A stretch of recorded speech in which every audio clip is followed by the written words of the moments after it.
What you're looking at today is my new daily use computer. Of course, I made an announcement about this video on Twitter. If you're not following me, this is an encouragement to go do so. Please and thank you.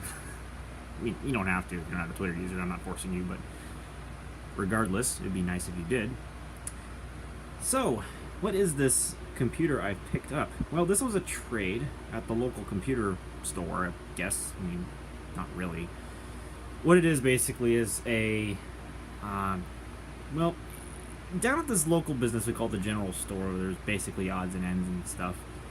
There's this guy who runs a little cubicle, and he works on computers and refurbishes them and sells them.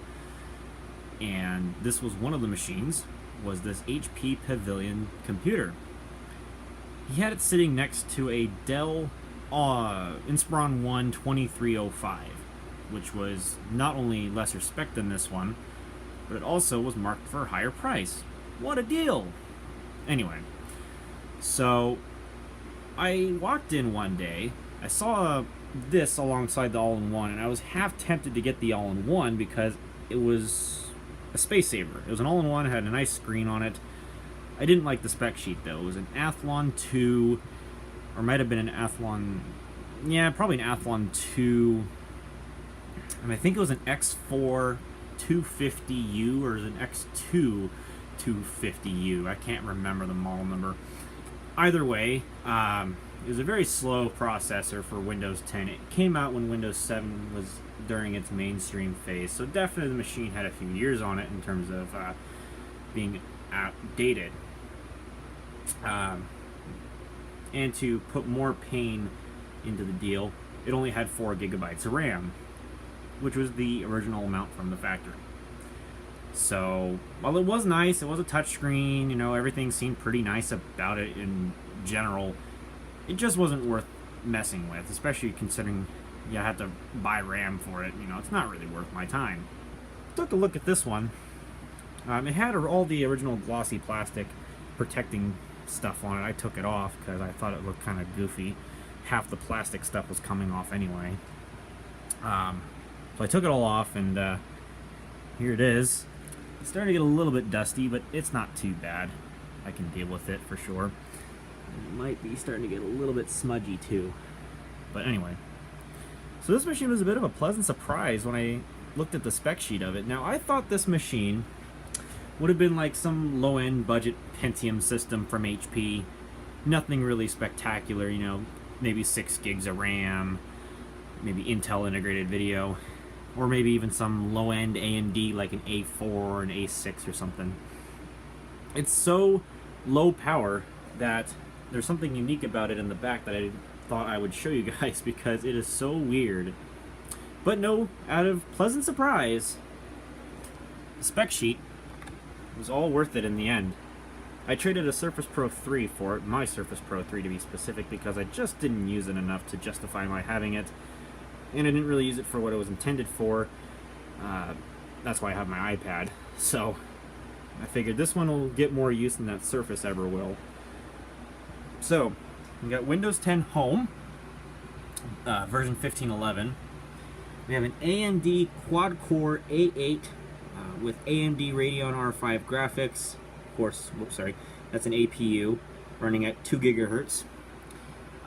It's a kind of a low wattage power CPU. It only takes up to 15 watts TDP, so basically it could work on a laptop. That's essentially what the CPU is a laptop CPU. And it didn't come with 12 gigs of RAM. I actually put in an extra 4 gigs. This came with 8 gigs from the factory, which for an A8 machine, that's quite a lot. I was expecting 6, you know, on the original spec sheet. Of course, it's 64-bit. This machine originally shipped with Windows 8.1, the full Windows 8.1, not the 8.1 with Bing. But somebody did the decency of upgrading it to Windows 10, and it runs alright. It runs pretty well, and for a quad-core system, I can't complain. Like, it's very snappy. Like, there's absolutely no lag anywhere. And there's a neat little surprise I'll show you guys later. It's my 12 gigabytes of RAM. It shares a little bit of that for video memory, about 256 megabytes worth of that RAM that it's taking in hardware is used for video memory, and the rest of it's shared video memory. I'm out of internet data, so I'm trying to get some updates installed. I got the Windows Store updates and I got the standard Windows updates installed just fine. Those work fine, but this stuff right here is going to take forever, so I'm just letting it run in the background. Although it's not really important at the moment because I'm going to take it to a faster connection anyways, and I'm going to get everything updated. But as you can see, I'm just sitting here just twiddling with this thing, and it's running pretty well, actually. And you're probably wondering, well, is the workstation going away, my HP XW6600? And the answer is no, because of course I put in that big graphics card that I paid a lot of money for. And no, that's not going anywhere.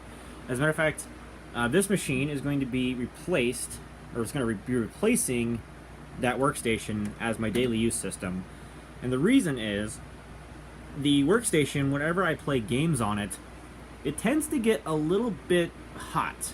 And what I mean by little, I mean it turns into a Pentium 4. And it turns into an unnecessary room heater. If you don't have an air conditioner on or a fan blowing fresh air in the room, you are bound to start sweating. It is that bad. And it's not the graphics card, it's actually the CPUs doing that. I don't know why, but I guess I'll have to replace those, or maybe they just run hot whenever you stress test them, I don't know. But yeah, it's getting to the point where it's kind of irritating to have to be constantly putting on deodorant and constantly having to listen to a fan blowing air into your room and stuff, so I just thought I'd play it safe and just get a new daily use system. This isn't going to be used for any high-performance gaming by any stretch of the imagination, considering the low-end graphics it has. You know, R5 graphics aren't exactly the most high-performance, but they're good enough for most things, like 60 FPS YouTube, so they'll be good for what I need it for. And besides, like I was telling you guys, okay, I had the same updates as before. And besides, like, this machine actually has one ace up its sleeve over my workstation. Now, my workstation actually supports this, but the BIOS does not, so Windows doesn't technically recognize this technology for whatever reason. But if I come into VMware Workstation here, and open up the virtual machine settings here, go under processors, this machine supports the AMD virtualization, or AMD-V, or AMD RVI, whatever the hell you call that stuff. I like the name Intel VTX better, but that's just because I'm an Intel person, trying out AMD for the first time, basically. And wouldn't you know it, as long as I turned it on in the BIOS, which it somehow supports, this machine supports friggin' 64-bit virtual machines. And I'm thinking, holy crap, for a budget-oriented machine such as this, that was an unexpected surprise. So here I am loading up 64-bit Windows 7 Home Premium. Obviously, it's just a test install. I'm not activating it and keeping it on here because, of course, I have better things to use virtual machines for, like Linux.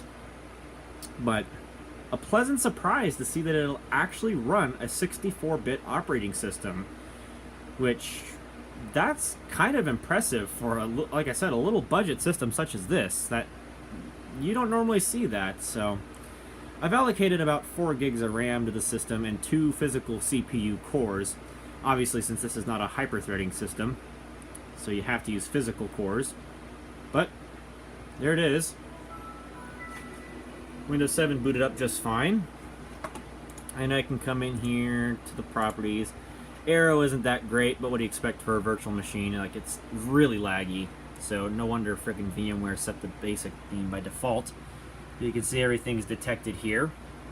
No problem whatsoever.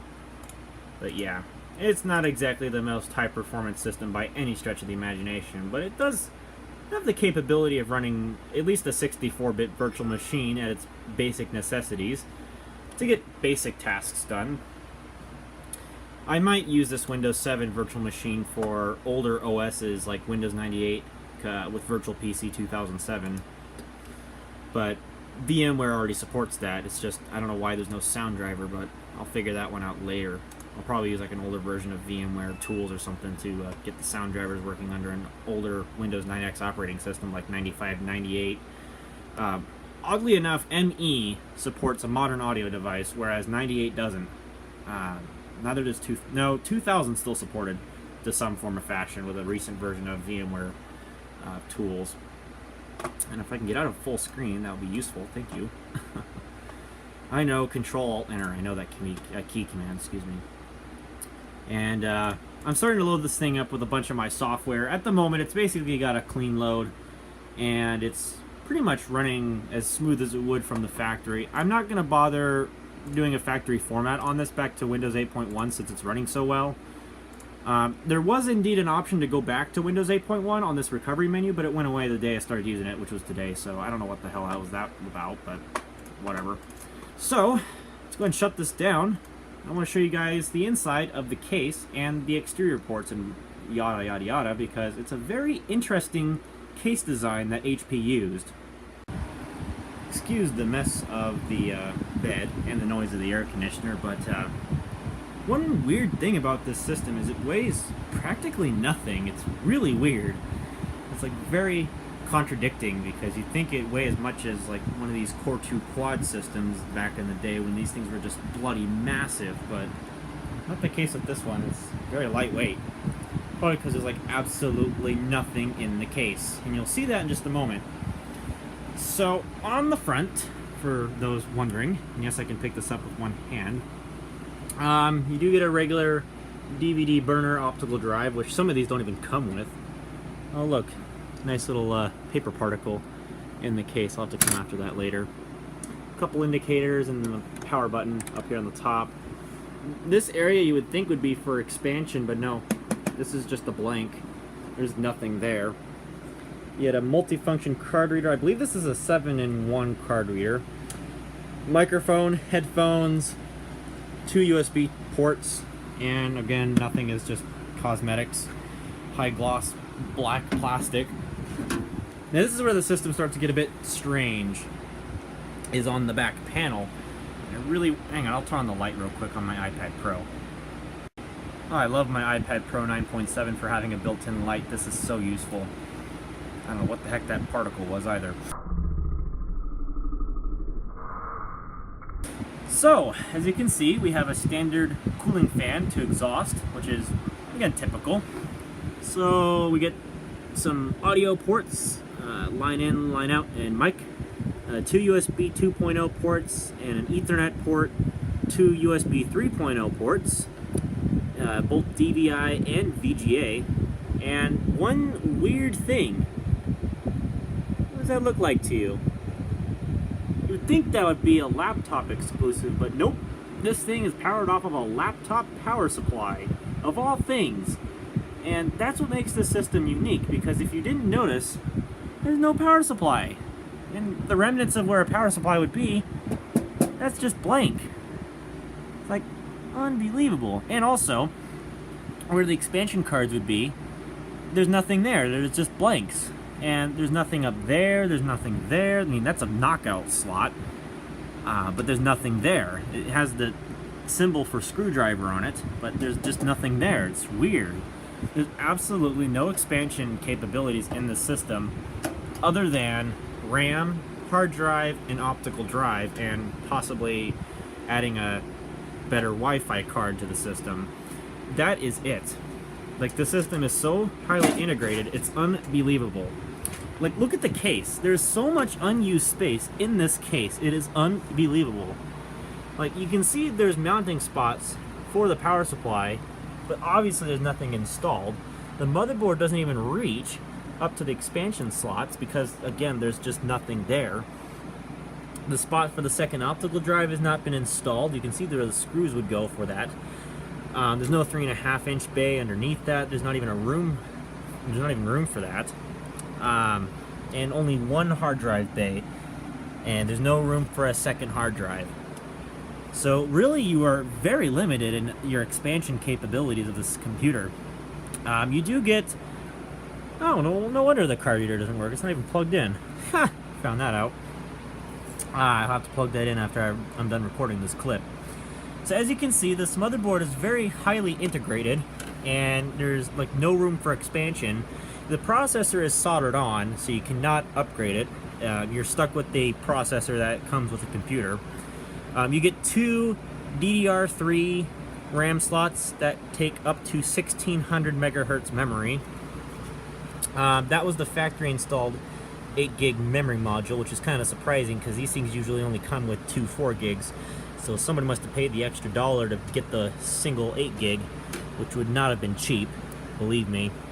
And in there I just put a Corsair Vengeance 4 gig DDR3 memory module I had lying around to bring it up to 12 gigs. Eventually I might get a 16 gig kit of DDR3 1600 to put in the system. It's only single channel, so it's not worth getting matched modules unless you're just that kind of OCD. But no, it's single channel only, which kind of sucks. You get 2 SATA ports. There's no other SATA ports on the motherboard, not even any solder pads for anything else. And you get a little slot down here for your choice of wireless card. This one just has a Wi-Fi only one, although I'm pretty sure they offered one with Wi-Fi and Bluetooth as an option. You get some front panel connectors. This must be for USB and audio, and that would have gone to the card reader, which is not plugged in for whatever reason. You do get some lights, and obviously there's the front panel connectors, which would go around the case there to go up to the top where the power switch is. And you get a little tiny piezo beeper there on the motherboard. And what's interesting is there's some spots where some capacitors are not installed, which is odd. They're not all solid caps. There's a couple of electrolytics in this area right there.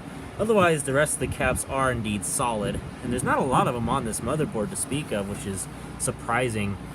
And the size of this motherboard is like the size of my hand. It's really tiny, and they should have at least included one PCI Express expansion slot. That would have been nice, you know, have a PCI Express X16 slot right there. That would have been nice to have. But then again, I can see why they wanted to include that thing as not being there, because they're wanting to try and run it off of a laptop power supply.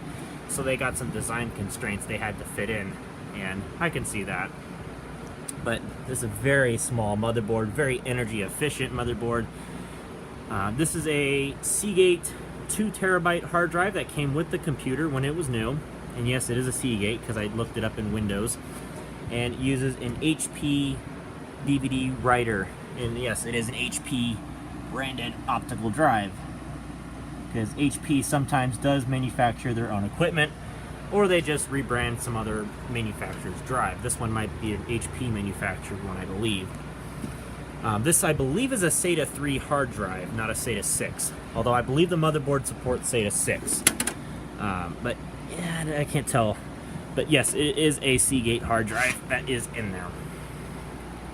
And again, there's a bit of a lookout of the case, which is very, very empty. Although, I guess that's not a bad thing. You know, I can lift this thing with one hand and sit here and I can juggle it. That's how light this computer is. It's extremely light, but they didn't cheapen on the case. It's got very high gauge metal. Like, this thing is not flexible at all in any state of mind. It's impressively well built for what it is.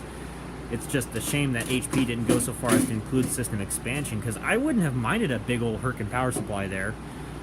You know, if I could put in a PCI Express graphics card like a Radeon R7 or R9 or something, you know, to have a decent little mid-range gaming computer.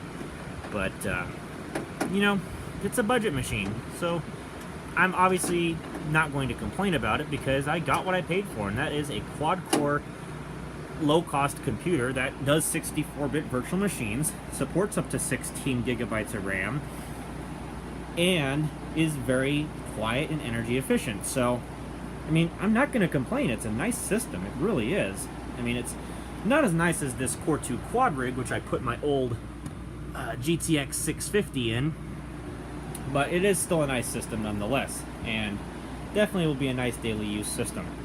Now, if you're wondering about this one I might make a video about, but it's nothing too particularly special. It's a DDR2 system. Like I said, I put my GTX 650 card in there. It's having a bit of hard drive problems, unfortunately, so that's going to be solved before I even think about making a video about this computer, because I have to deal with my Western Digital Black Squared having a mechanical drive failure, which is not fun, believe me. But just a quick little look around on this motherboard.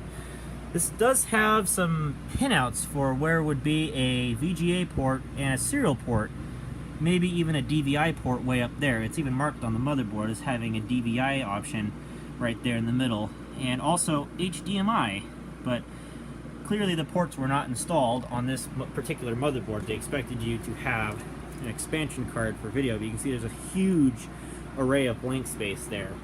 So they also have the grounding tabs for each port, which is kind of funny. You can see the grounding plug in there, not the grounding tab, yeah, the grounding tabs. Let me zoom this in here for the HDMI way down there, as well as the serial port and the VGA port.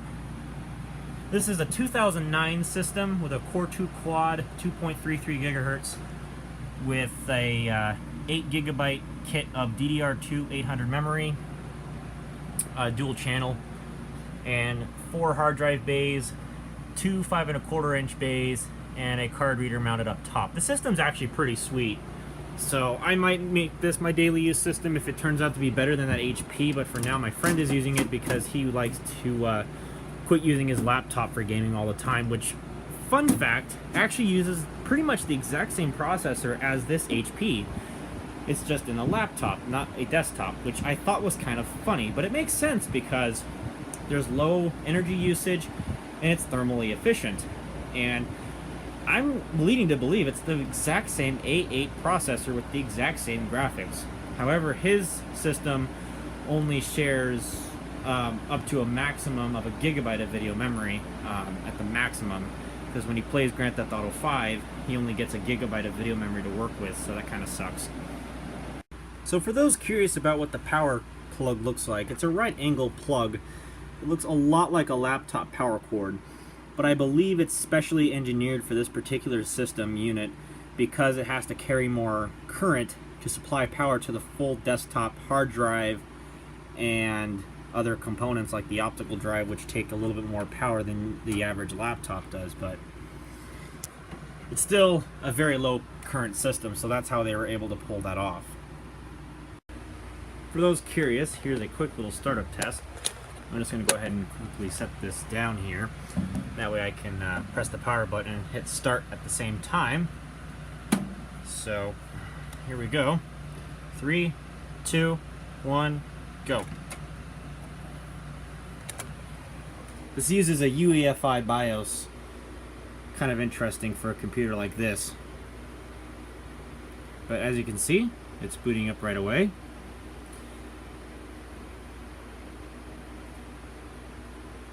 The BIOS does take quite a while for it to initialize, but as you can see, it started up right away.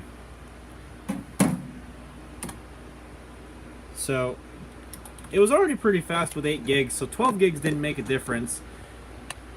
Excuse me. The only real reason why I put that in there is just because so I can multitask a little bit more and I can run a little bit more at the same time. I mean, it's not going to exactly help out the A8 any, but it's good to have the extra RAM for future proofing and to help multitask in the system a little bit better. Because it's very snappy and it's using like barely nothing in the RAM, so it's quite nice.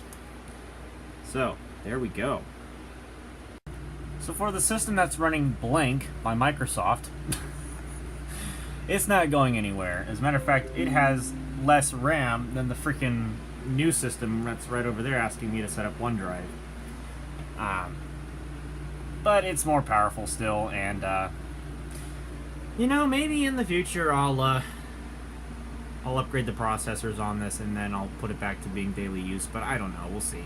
It's an LGA 771 system, so it is quite obsolete today, but it's still capable of doing everything I want on Windows 10 and it's staying fairly smooth. But again, it just runs so hot that I would like something more thermally efficient. So this will probably be the last video I make on this system for a little while. It's not going to be forgotten necessarily, but it's just not going to be the daily driver. I'm still going to probably use it for editing videos, depending on how fast that A8 rig over there edits video with the built-in Radeon R5 graphics. Although nothing compares to the GTX 960 and its rendering capabilities, so I think I'll stick with this for now.